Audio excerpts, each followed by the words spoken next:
Qué gusto saludarlos y repasar lo que ha sido uno de los grandes premios emocionante, que yo varias veces aconsejo que ojalá los hagan siguiendo el cronometraje. Yo creo que eso es muy importante porque disfruta uno más la competencia, uno ve la diferencia vuelta a vuelta, si realmente se está recortando, si no, eso lo alerta mucho Diego, a quien lo saludo. Siempre usted en su cubrimiento que hace por Twitter, siempre lo está alertando, pero creo que es un buen acompañamiento tener esa posibilidad de tener el cronometraje, que uno lo puede tener pues básico ahí en la página de la Fórmula Uno. Hay varias opciones para poderlo seguir. Entonces, así uno disfruta más y goza más esto. Y lo digo más escuchando, Diego, y también recomiendo, pues, conectarse después de cada gran premio.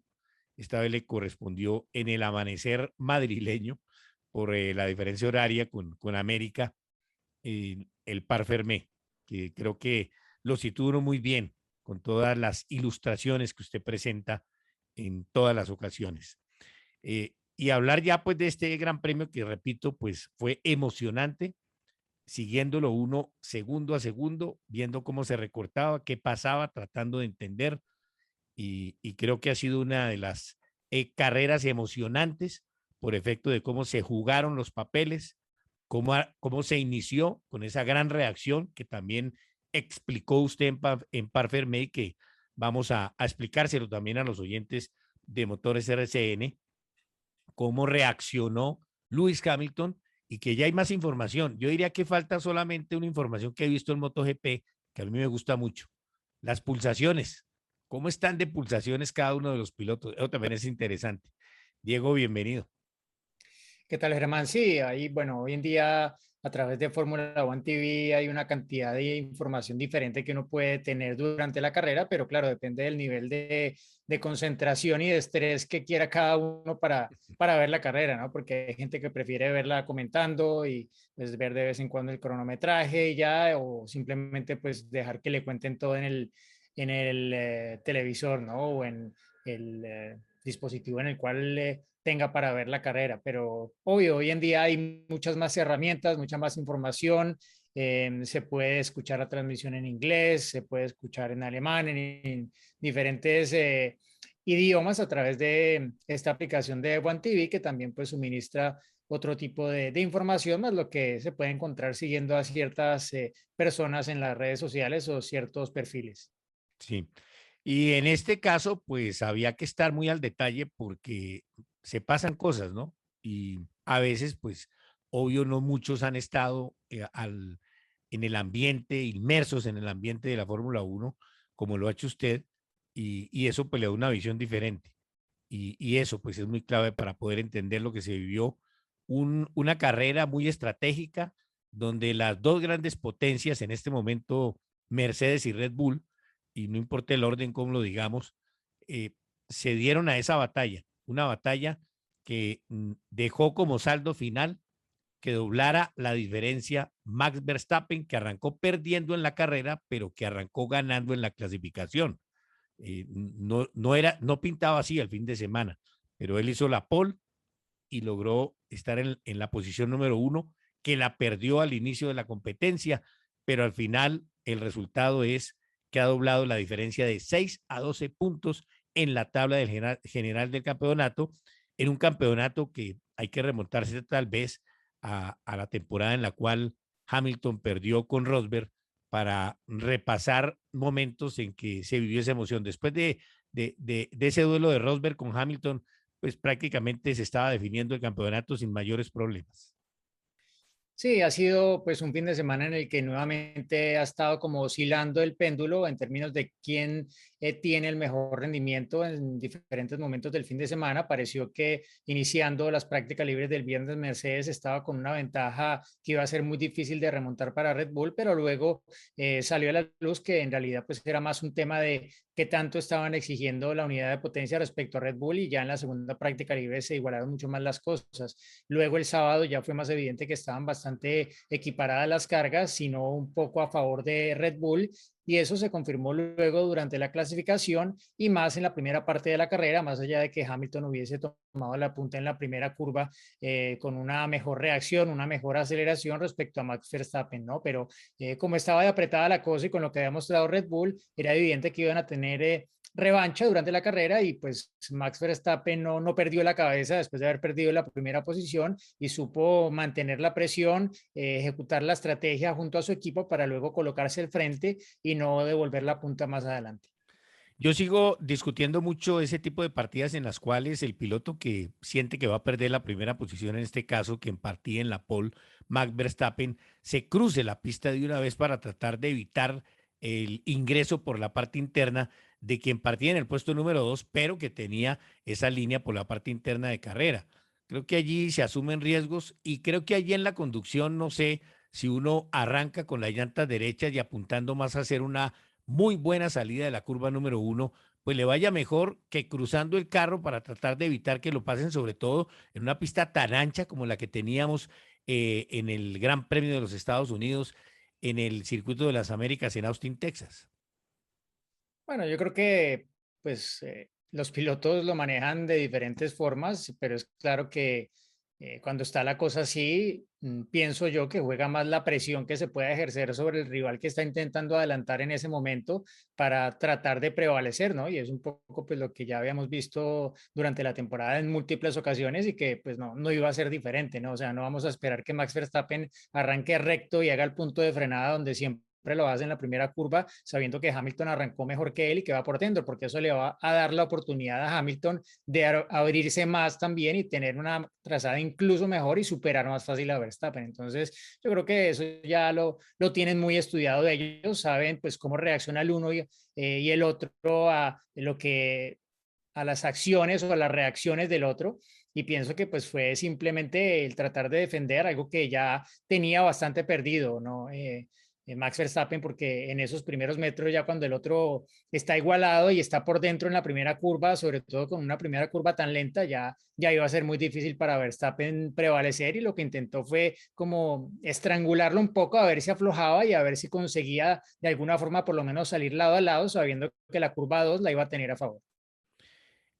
¿Cómo leer? Y usted lo ha explicado en varias ocasiones, el tema de en qué momento el equipo Red Bull entiende que lo mejor estratégicamente es lo que hicieron y que acertaron, porque al final de cuentas, pues de todas formas se la juegan porque hay factores exógenos a la planeación estratégica que se hace en la pista, que se hace también en la base de los equipos y que tienen toda la información, pero que tienen que jugar con esos factores y analizar no solamente la simulación propia, sino la simulación del contrincante, para poder entender qué es lo mejor en cada momento. ¿Cómo explicar esa forma como entendió el equipo Red Bull que podía, si ingresaba primero a la zona de pits, eh, cambiar el rumbo de la carrera y hacer una diferencia importante? Porque no fue esas salidas que sale uno y dice si alcanzó o no alcanzó a quedar primero, no. Quedó primero y por mucho, por delante de Lewis Hamilton. Sí, es que pues cuando el rival viene tan cerca, o sea, viene llenándole los espejos y lanza un undercut, es decir, para antes, es evidente que cuando salga, si no tiene tráfico, pues lo va a superar y probablemente le va a sacar diferencia. Y es exactamente lo que pasó. Aquí además Red Bull tenía dos cartas porque no solamente tenía a Verstappen, sino tenía a Checo detrás de Hamilton y no tan lejos, ¿no? En esa Ujú. primera parte por lo menos. Entonces, cuando Checo para, también forza a Hamilton a parar, porque de lo contrario, viendo lo que había conseguido Verstappen, era probable que él también se pusiera en riesgo de perder la posición con Checo. Y bueno, ya sabemos que Checo jugó un papel muy importante en el pasado Gran Premio de Turquía también, ¿no? Y Checo no se le iba a poner fácil a Hamilton. Entonces, ahí ya los obligaban a reaccionar sin muchas diferencias, sin muchas vueltas de diferencia que les permitieran cambiar tal vez de forma radical la estrategia, pero igual, tampoco es que tuvieran mucho de dónde sacar porque era evidente en la primera parte de la carrera que cada vuelta que pasaba después de que Hamilton vio parar a Verstappen iba a perder más diferencia con Verstappen, ¿no?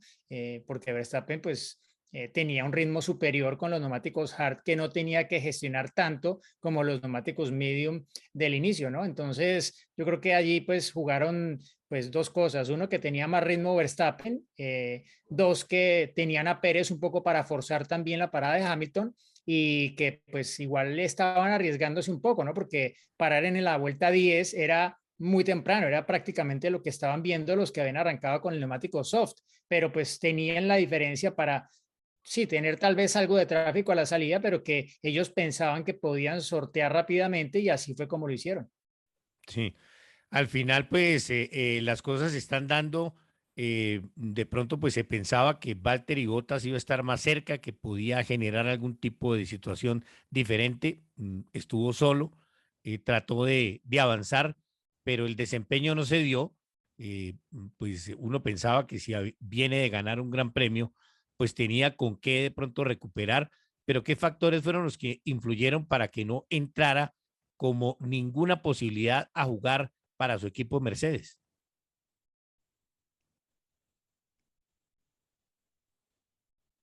Valtteri perdió en la salida, luego tuvo que devolver una posición que le pidieron bueno, su equipo por solicitud de race control y pues en realidad tampoco estuvo nunca a la altura de Hamilton durante la clasificación y tampoco en la carrera, ¿no? O sea, rápidamente él estaba a un pit stop de diferencia de Hamilton Ujú. y pues acabó, si no me equivoco, a más de un minuto de diferencia, ¿no? Entonces, creo que a mí también pues me llamó la atención, me sorprendió que no hubiese tenido tanto progreso, pero al final pues esa penalización en un circuito que en últimas no fue tan favorable para Mercedes como de pronto se pensaba, acabó pasándole una factura tal vez mayor a la que pensaba el equipo Mercedes les iba a pasar con esos 5 puestos de retraso, pero obviamente basados en una clasificación que tampoco fue óptima para Bottas, ¿no? Porque él clasificó cuarto, o sea, fue el peor de los 4 primeros de los dos Red Bull y de los dos Mercedes, y eso pues ya lo colocó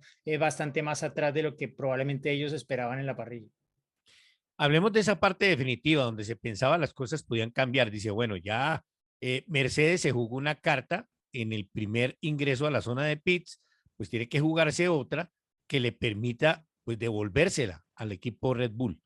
Lo hacen y empieza a haber un recorte que es donde yo digo que hay que tener el cronómetro en la mano para ver qué tanto le estaba descontando, que a veces eran 4, a veces eran 5 décimas de segundo en esa parte definitiva, que hacía pensar que de pronto sí iba a llegar y que íbamos a tener un final de rueda a rueda entre los dos pilotos.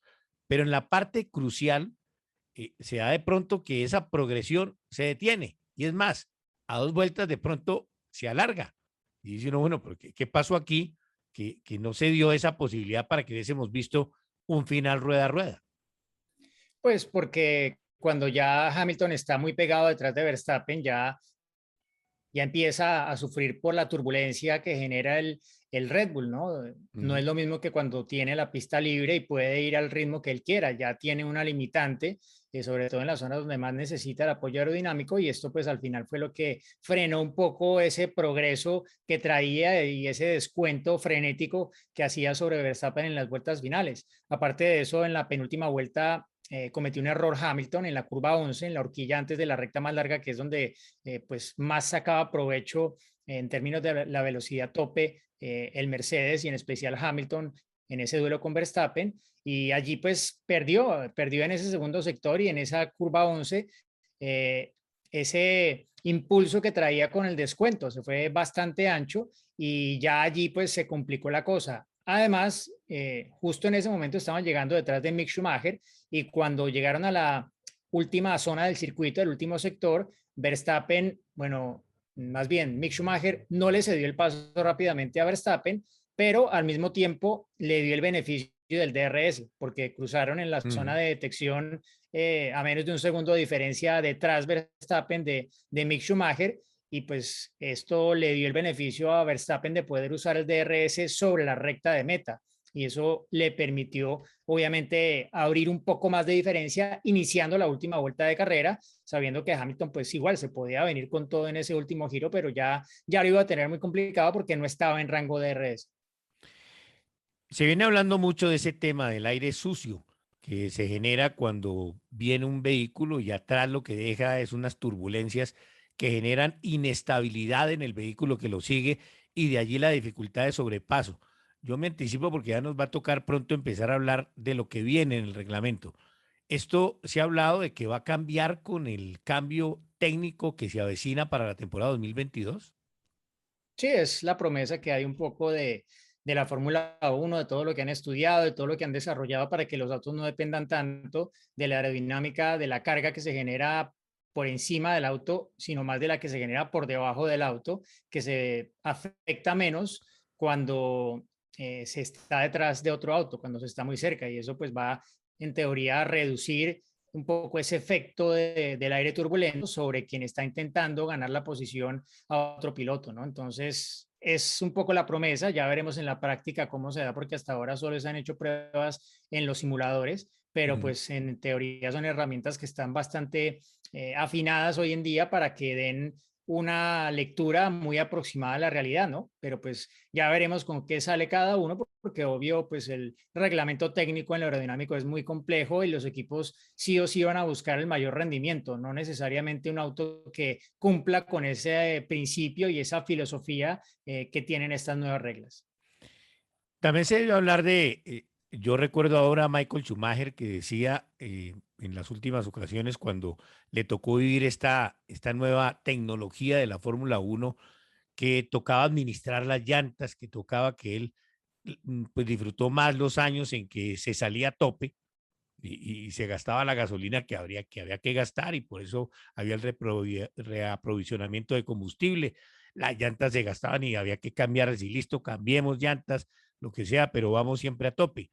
Aquí yo creo que es ese reto que se le plantea a los pilotos, donde tienen que administrar y tienen que administrar acorde a cómo cambien las situaciones para cada quien, ¿no? Porque no todos gastamos los zapatos igual.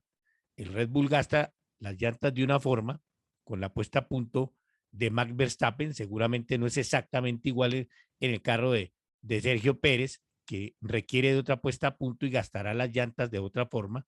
Y si eso se da en el mismo equipo, todavía pasa más cuando es un contrincante de otro equipo, en este caso para Lewis Hamilton.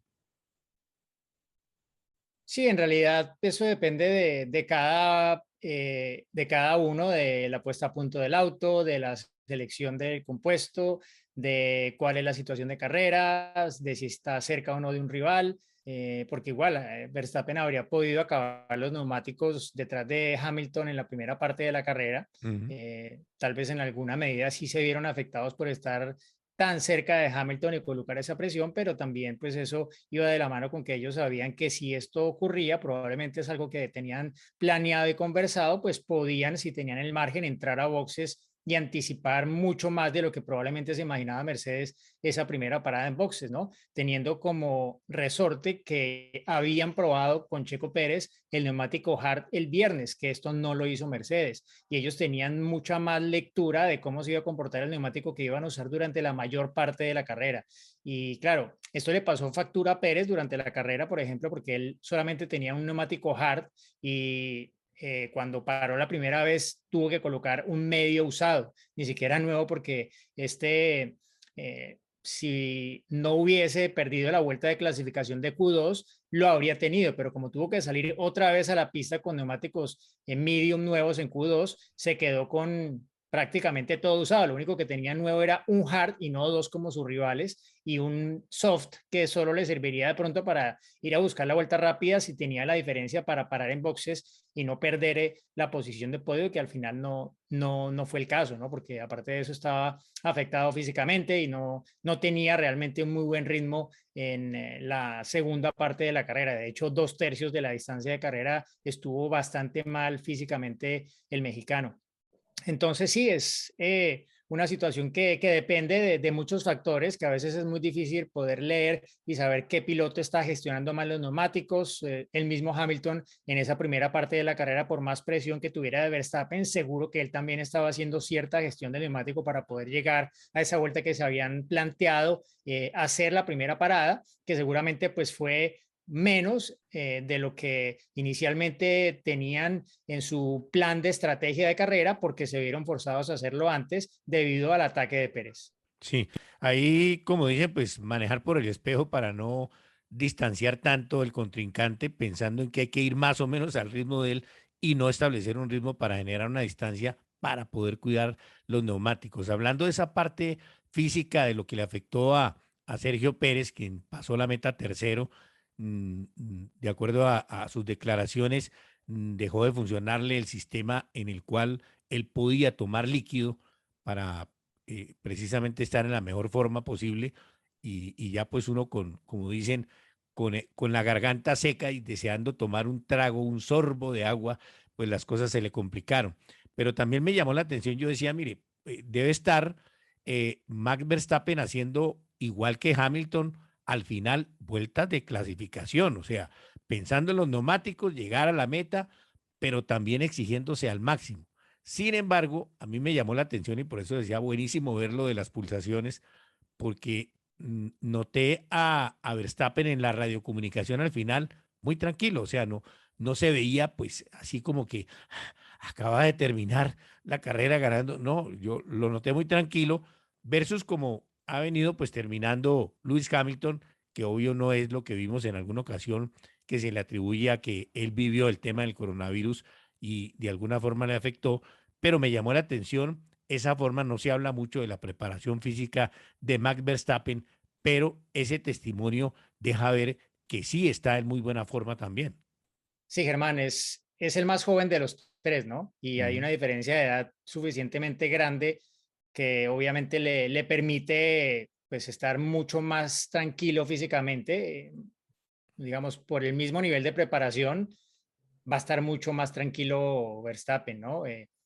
Obvio, la experiencia también en alguna medida pues da esa tranquilidad y le permite al piloto, digámoslo, gestionar el estrés y la presión de una forma diferente a un piloto que es joven y que probablemente pues está viviendo situaciones por primera vez, ¿no? Es la primera vez que ujú. Verstappen está peleando un título, pero no es la primera vez que está peleando por una victoria en un gran premio contra Hamilton.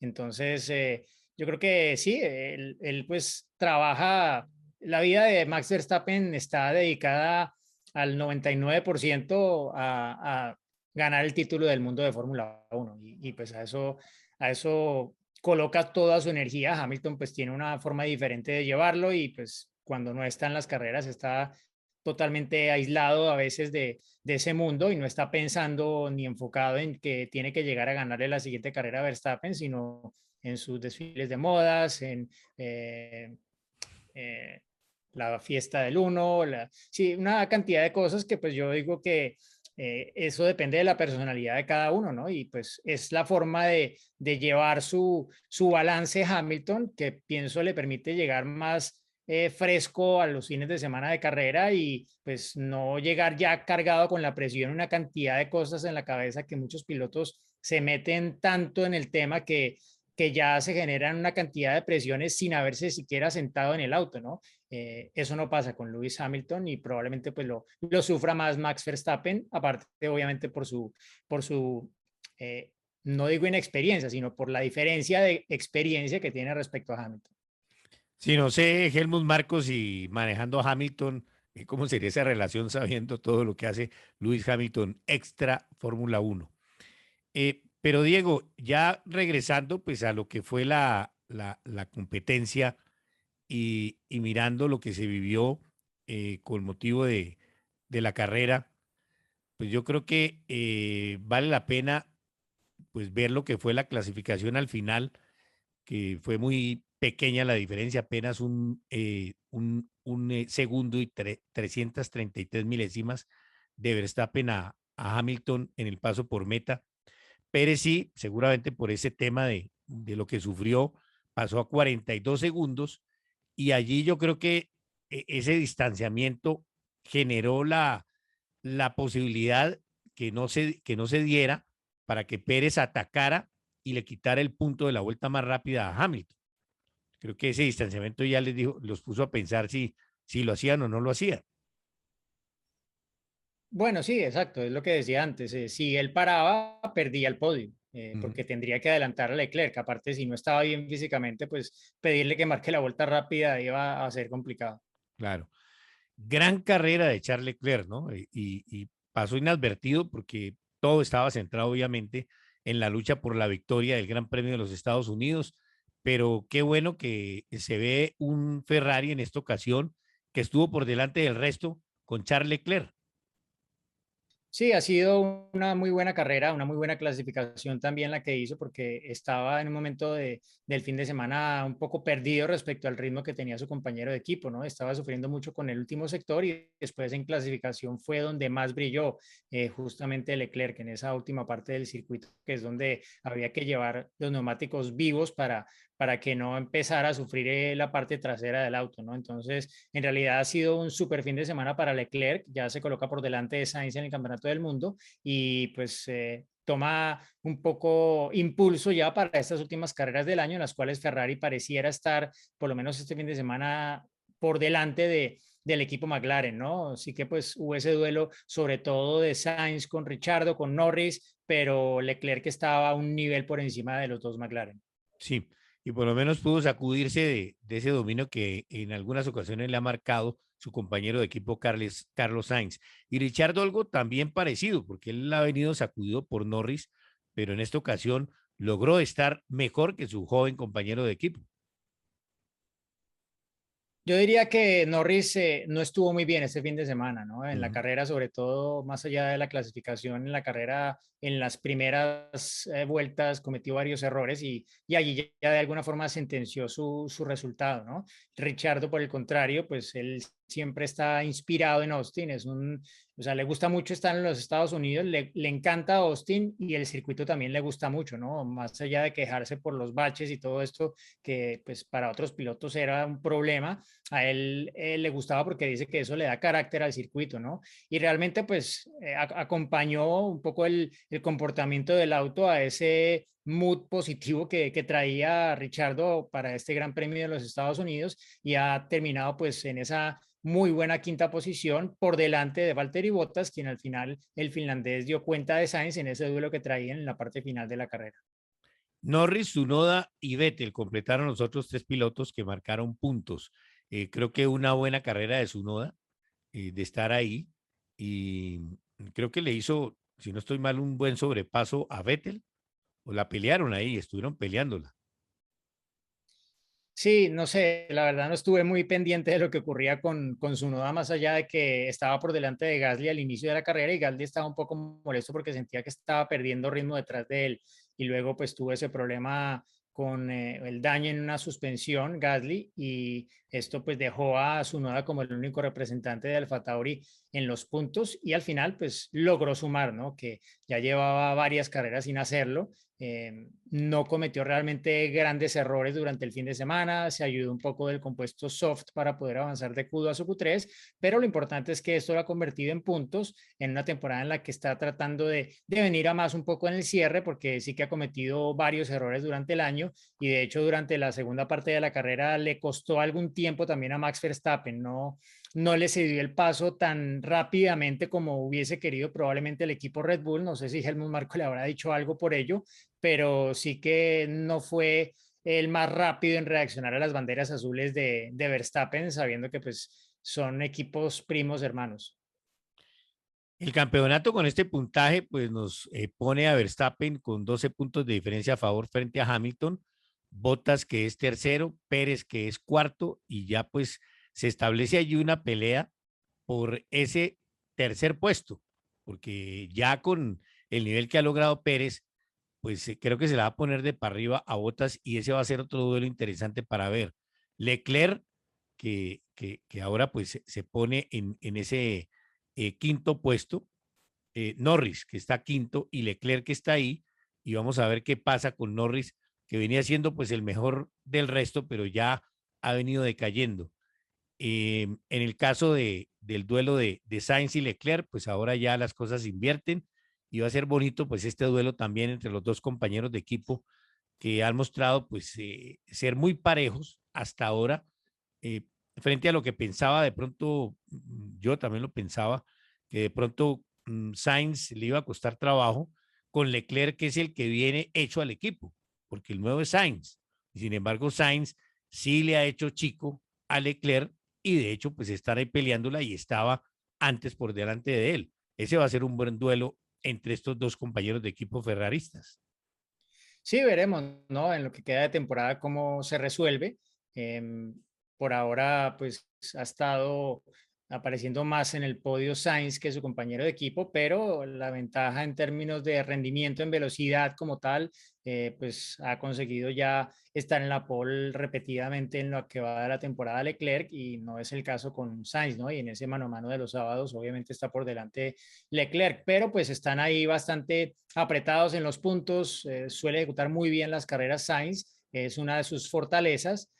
Y veremos pues cómo se le da al final porque pues parecía un poco traía el impulso para ser el referente de la escudería este fin de semana, pero llegó la clasificación y Leclerc le dio vuelta a la situación. La Cenicienta sigue siendo, ¿no? El equipo norteamericano eh, con Mick Schumacher y Mazepin que no marcan puntos todavía y se les está acabando el tiempo para poder hacerlo. Por equipos, pues se presenta esa situación interesante que no la vivía Mercedes. Ese sí que no la vivía Mercedes porque cuando lo de Hamilton y lo de Nico Rosberg eran uno contra uno en el mismo equipo. Pero es que ahora ya está ahí acercándose el equipo Red Bull y ahí sí va a contar mucho lo que haga Bottas para tratar de mantener esa supremacía. Que si llegaran a perder el título de pilotos, que obviamente pues es el gran objetivo de los dos, Hamilton ganar su título que lo deje ya históricamente como el piloto con mayor número de títulos como campeón del mundo de la Fórmula 1, pero si lo pierden, que por lo menos no pierdan el reinado en la categoría de constructores. Sí, bueno, yo creo que igual para Mercedes lo que prima y para Red Bull también es el campeonato del mundo de pilotos y pienso que en alguna medida el campeonato del mundo de constructores va a ser una consecuencia de lo que ocurra en el de pilotos, ¿no? Si, por ejemplo, Pérez consigue mantener este ritmo en lo que queda de la temporada, pues probablemente le esté dando la pelea a Valtteri Bottas por ese tercer lugar en el mundial y si lo consigue, pues sin duda. Van a conseguir el Mundial de Constructores, ¿no? Yo creería que el segundo piloto que acabe por delante del otro va a definir cómo acaba el Mundial de Constructores basados en lo apretado que seguramente estará hasta el final el Mundial entre Hamilton y Verstappen. Y de resto ahí la pelea que se establece pues por ese tercer puesto entre el equipo McLaren y la escudería Ferrari. Ferrari obviamente por su historia, los dos tienen una gran historia, porque los dos han sido campeones, pero se establece eso y ya pues está alejado Alpine, que entre otras cosas lamentablemente vio sus dos vehículos al final del Gran Premio de los Estados Unidos en el garaje.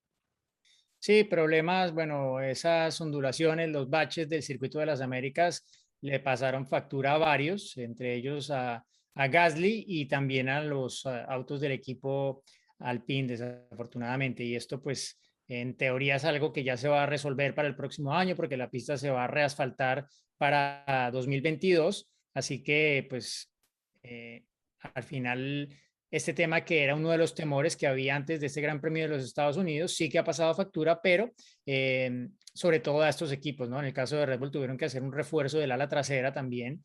Toto Wolff dijo que también habían tenido que hacer ciertos trabajos en el Mercedes para asegurarse de que no sufrieran con esos baches en términos de fiabilidad y seguro que ha sido pues una carrera muy desafiante desde ese punto de vista para los autos y para los pilotos. Ujú. Sí, y inclusive la gente de la MotoGP está preocupadísima con el tema del Gran Premio de Qatar, porque ellos dicen que si la Fórmula 1 va a pasar por allá, les va a cambiar el pavimento. Pues ellos atribuyen, porque ya lo vivieron, se imagina en cuatro ruedas lo que sufrieron, en dos lo que sufren y el riesgo al cual se someten los pilotos de la MotoGP y que le atribuyen obviamente al paso de la Fórmula 1 por el circuito de Austin y que podría pasar en Qatar. Y no sé qué va a pasar en el futuro si la gente de Austin esté pensando en mejorar esa situación que ha venido pues planteándole este reto técnico a la MotoGP y a la Fórmula 1. No, como decía Germán, van a reasfaltar el circuito para el próximo año, entonces eso debería resolver el tema. Sí. Punto aparte, Diego, yo creo que merece un comentario, un súper comentario. La sorpresa de todo el mundo. Yo creo que todos nos sorprendimos de ver la cantidad de público en el circuito de las Américas en Austin, Texas.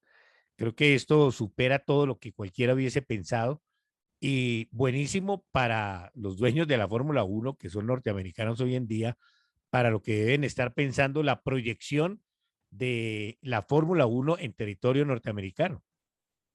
Sí, yo creo que pareció demostrar esta carrera que la Fórmula Uno realmente ha ganado en términos de seguimiento en los Estados Unidos y en Norteamérica en general, diría yo, porque Ujú, este gran premio no solamente lo asisten a él estadounidenses, ¿no? Va mucha gente de México también, va gente probablemente de Canadá, va otra gente también de Latinoamérica, porque es pues la carrera que más les queda a la mano y las entradas son más baratas que las de el Gran Premio de México, ¿no? Sorprendentemente, pero así es.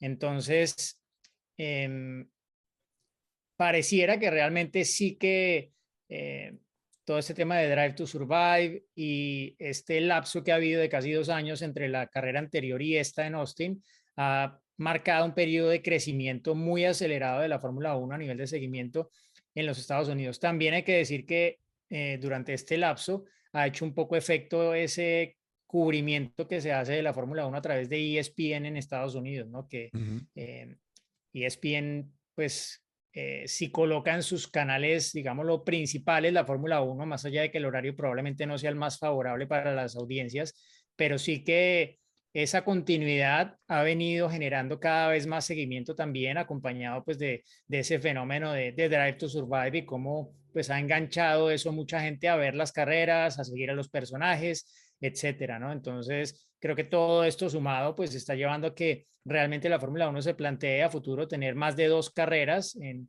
Estados Unidos. Se habla incluso ya de la posibilidad de tener una carrera en Las Vegas, que Mm. probablemente pues, se colocaría también emparejada con el Gran Premio de Miami en mayo. Son pues sí el mismo país, pero en dos costas opuestas, ¿no? Las Vegas Correcto. está en la costa oeste y Miami está en la costa este y más cercano de Latinoamérica. Entonces, son, bueno, mm, posibilidades que se abren en un territorio que es suficientemente grande para tener 3 carreras e incluso más si la Fórmula Uno realmente tuviera tal nivel de éxito y de seguimiento en los Estados Unidos, ¿no? Porque es el mercado más grande de probablemente todos los fabricantes que están involucrados en la Fórmula Uno, de muchos de los patrocinadores que están allí y obviamente pues tener más presencia en ese territorio para la Fórmula Uno sería un gran acierto, ¿no? Y de hecho pues hay cifras que ya respaldan cómo la Fórmula Uno incluso está llevando su seguimiento, sus ratings al nivel de NASCAR en algunos casos, ¿no? Que Mm, pues pensar esto hace algunos años era imposible, posible. era una utopía, pero por cómo ha decrecido NASCAR y cómo ha crecido la Fórmula Uno, están en un nivel en el que pues se está viendo bastante bien la Fórmula Uno a nivel de seguimiento, ¿no? Y pues lo que mencionaba antes de ESPN, horarios aparte, creo que también le está dando porque, por ejemplo, todo lo que aparezca en el famoso Sports Center de ESPN en los Estados Unidos, eso lo ve muchísima gente, ¿no? Y si ahí está apareciendo continuamente algo de la Fórmula Uno, pues claro, la gente se va enterando cada vez más y le va a dar seguimiento y probablemente esa gente va a ver alguna carrera y si le tocó una carrera buena, se engancha y si vio Drive to Ujú. Survive, pues ni hablar, ¿no? Entonces, todo esto pues está mostrando que la gestión que viene haciendo Liberty está surtiendo efecto, que está dando buenos resultados, que obviamente pues estamos en un periodo en el cual la Fórmula Uno y muchos otros deportes están recuperándose de un 2020 que ha golpeado los bolsillos de todos muy fuertemente, bueno, no de todos, pero sí de los deportes que dependen de alguna forma de los contratos de los promotores, por ejemplo, la Fórmula 1, pues que no pudo tener el recaudo de los promotores en 2020 como lo tenía hasta la temporada 2019, ¿no? Y a partir de 2022, pues se incluyen también más carreras para intentar tapar ese hueco que quedó en los estados financieros de esa temporada 2020, ¿no? Entonces, ese es un periodo de crecimiento, ¿no? Porque después de tocar fondo con la pandemia y todo, esto viene para arriba y la Fórmula 1 pues viene para arriba también en un territorio que han marcado como clave para ellos desde la entrada de Liberty. Aparte de ello, acompañado por el espectáculo que ha sido este año y lo reñido que ha sido el campeonato. Llama la atención pues ver a Lewis Hamilton en el podio con su tapabocas y el público en la tribuna, de acuerdo al dato que daban en televisión, que tuvieron en el fin de semana más de 400.000 aficionados, todos sin tapabocas, ¿no? Eso llamaba la atención. Pero también es que hay que ver, Austin tiene una infraestructura hotelera que le permite recibir eso y más, si quieren. Y va a pasar lo mismo con Miami y pasaría lo mismo con Las Vegas. Entonces, eso no se ve pues, en otros escenarios, inclusive en los mismos Estados Unidos, cuando hicimos los recorridos de la IndyCar, hay pistas que quedan, como decimos, en medio de la nada. Y hay pistas de Fórmula 1, por hablar el caso de el Gran Premio de Bélgica. Hay sitios donde es difícil para la gente encontrar un hotel, un hostal, como era Mañí Kurs, que le tocaba a uno recurrir a los campesinos, por ponerles algún término de la región, que lo pudieran a uno albergar. Pero es que aquí cuando hablamos de los norteamericanos fácilmente tienen toda esa infraestructura y la facilidad de vuelos para poder desde cualquier parte decir, hombre, me voy a ver la temporada americana. Sí, es los Estados Unidos, pues por ejemplo, el Gran Premio de Miami va a tener con toda seguridad una gran cantidad de público latinoamericano, Uh ¿sí? -huh. Es probablemente la carrera, diría yo, va a ser la carrera favorita de los latinoamericanos. Es Austin que la pues daba esa puerta, ¿no? oportunidad, pero Miami, sí, Miami es la puerta para los latinoamericanos para entrar a los Estados Unidos. exacto. Entonces, eh, va a ser una locura y pues coloca... Eh, bueno, da esa oportunidad de ese crecimiento adicional también proyectado hacia nuestros países, ¿no? Que pues nuestros países desafortunadamente no tienen cómo organizar una carrera de Fórmula 1, no están en una situación como para poder financiar la construcción de un escenario o la adecuación de uno que ya exista y aparte de eso pagar los fees asociados a poder llevar a cabo una carrera de Fórmula 1, ¿no? Más cuando están entrando países, sobre todo los del Golfo Pérsico, que tienen un músculo financiero que pareciera infinito y que pueden pagar cantidades exorbitantes vistas desde el ojo de Latinoamérica, ¿no? Pero pues ese es la situación en la que nos encontramos en este momento y Uh -huh. lo más cercano que tendremos de crecer a nivel de carreras en territorio americano está sin duda por el lado de los Estados Unidos. No podemos pasar, Diego, el tema del campeonato del mundo de la MotoGP, porque resulta que ya hay un campeón. 22 años, Fabio Quartararo, capitalizó pues el empuje de Ducati que se veía en el papel para ganar la competencia del Gran Premio Emilia Romagna en la pista de Misano. Marco Simoncelli ahora se llama después de 10 años de la muerte de este piloto italiano y, y se la jugaron y todo parecía que se iba a dar para aplazar, pero curiosamente entró Mar Márquez a presionar al hombre que tenía Peco Banaya la posibilidad de ganar la competencia y aplazar el título para un Quartararo que tomó todo tipo de precauciones, lo pensó mucho para estar asumiendo riesgos y se cae a 4 vueltas del final, permite la victoria de Mar Márquez y sentencia el título de la temporada.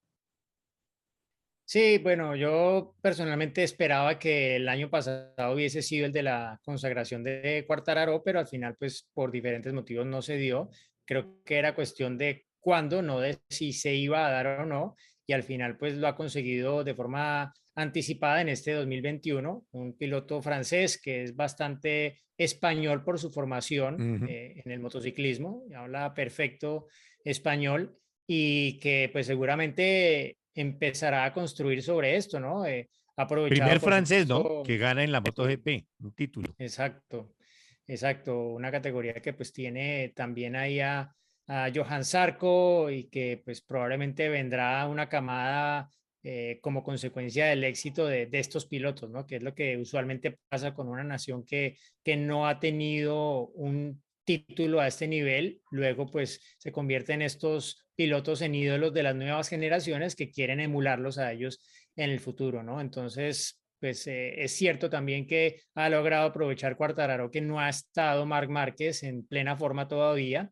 Está cada vez mejor, pero Mm. todavía no está en la forma que lo vio conseguir esos títulos de forma consecutiva antes de su lesión en Jerez el año pasado, ¿no? Pero si bien es cierto que pues, ha aprovechado ese bajón de Márquez y su ausencia por un periodo determinado, antes de que tuviera esa situación Márquez, quien le estaba plantando cara era justamente él, ¿no? Entonces, Ujú. si había alguien llamado a ser el sucesor de Márquez en ausencia del múltiple campeón español, era Fabio Quartararo. Y sí, y si no la gana ahora, pues después ya cuando esté pleno, Mar Márquez se le va a tocar pelearla muy duro con él, que entre otras cosas Márquez inventó otra nueva para no caerse, ¿no? Por ahí lo vi a usted que puso en alguna parte que eso ni en el Circo Solé se ve, las maniobras y las piruetas de Márquez para tratar de no caerse de la moto. Y para Colombia, David Alonso nos había dicho que estaría intentando entrar al Campeonato del Mundo en la temporada 2022-23 y resulta que el equipo Aspar lo sube en la Moto 3 y lo importante, llegó a la meta, salió en el puesto número 25, cruzó la meta en el puesto número 22, pero creo que es algo muy bueno para este joven piloto talentoso, piloto colombo español. Sí, experiencia, ¿no? Experiencia Ujú. para lo que viene. Yo creo que eso es lo más importante. Es lo más importante. Bueno, Diego, muchas gracias y estaremos pendientes. Ya el próximo 7 de noviembre será el Gran Premio de México. Se la puso dura Austin para pelear por el Gran Premio de la temporada, porque Austin con eso, pero creo que México con el protagonismo de Sergio Pérez, pues se va a lucir y va a ser impresionante eso. Si antes era impresionante, ahora con un Sergio Pérez con opción, porque realmente tiene opción de ganar la competencia. Antes era, no, pues vamos a ver a Checo, pero es que ahora sí pueden darse circunstancias que, porque está en un carro para ganar un gran premio, cualquiera. Entonces creo que se van a volcar los mexicanos a respaldar a Sergio Pérez en su mejor temporada, gracias a tener el vehículo que, como siempre digo, aquí esto es automovilismo, primero hay que tener el carro para poder mostrar al piloto. Sí, va a ser obviamente un momento muy especial para Pérez poder abordar el Gran Premio de casa con un auto que sabe que le puede dar la posibilidad de siquiera estar en el podio, ¿no? Ganar la carrera obviamente pues va a estar eh, difícil dependiendo de lo que ocurra con su compañero de equipo, ¿no? Porque ahora es Verstappen quien encabeza las opciones de título y es sobre quien estarán puestos los mayores intereses dentro de Red Bull. Obviamente les importará que Pérez haga una buena carrera en casa, pero pues más que nada, sí, están corriendo en México, hay unos patrocinadores mexicanos del equipo, pero lo que prima aquí es el título del mundo y las intenciones de Max Verstappen. Así que pues si en algún momento tiene que sacrificarse Pérez en favor del equipo, bueno, pues igual lo que consiga Verstappen, lo que consiga Red Bull en conjunto será también un triunfo suyo. Estaremos pendientes, Diego, ahora de Fórmula Latina en esta semana y de sus redes sociales que siempre nos mantiene informados. Muchas gracias por habernos acompañado Un gusto, Germán. y muchas gracias a todos ustedes por habernos acompañado en lo que ya pues tratamos que sea una costumbre dialogar con Diego Mejía después de haber vivido uno de los grandes premios de la Fórmula 1. Muchas gracias y pendientes también de Motores RCE.